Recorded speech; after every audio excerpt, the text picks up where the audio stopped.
Hi everybody, this is just a kind of a review of how to use your carving tools, but also how not to cut yourself. So I'm going to just demonstrate again how you hold your tools in relationship to your woodblock when you're carving, and this is just a little more detailed than what we had the other day, right? Like it was like, hold on, I'll get this square a little bit here. Or what I had on in class where it was harder to see on Zoom. So just bear with me. I'm going to just show you how to hold your wood block and how to carve and to kind of follow some of these lines and different ways to think about it. So I've got my U-gouge. And what I'm going to do is notice I put my hand underneath my carving hand and I place the tool. I don't press it very hard.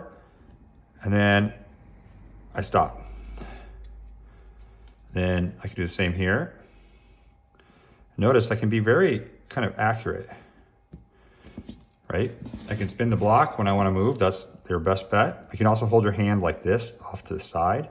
If being like this it doesn't work for you, it's not uncomfortable, you'll get used to one or the other. But what's important about this is that you don't put your hand like this, because if you miss, you will stab yourself, unless you wear some kind of like armor. Notice here what I did here is I carved some parallel lines to make some marks. That's another thing that I can do when I'm carving. I don't have to necessarily trace everything. I can just kind of like carve lines like this, and they will print. That's okay. You'll see when we print on Thursday the different effects. So the main thing is don't have your arm out in front of you like this. Keep your hand behind you or off to the side. Now when you're using the knife, it's the same thing applies. You just want to make sure your hand's not in the way. So keep your hand off to the side, and you can use the knife to trace. And what's cool about the knife is you can be really accurate.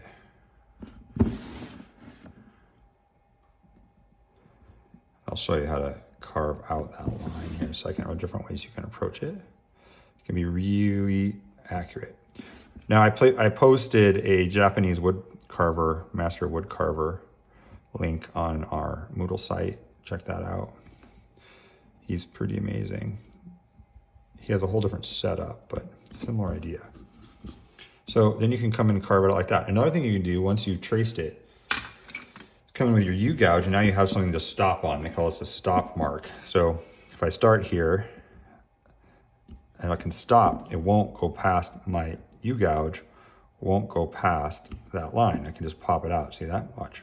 Since I traced it with the blade, I can come in and pop it out. A couple different ways to approach it. You have to kind of experiment and get a sense for, notice I kind of went over the line a little bit. That's okay. I can come in and kind of clean that up if I want. But I'm not going to be too worried about it. It'll kind of get hidden when we print the design. So that's just an example of using the tools a couple different ways.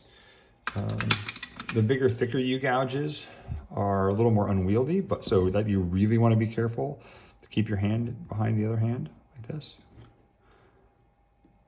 Because you could miss and you could put a U-gouge mark in the side of your hand. So be careful, just go slow, be patient, and you'll eventually get the hang of it. Notice I can also put it off onto the side.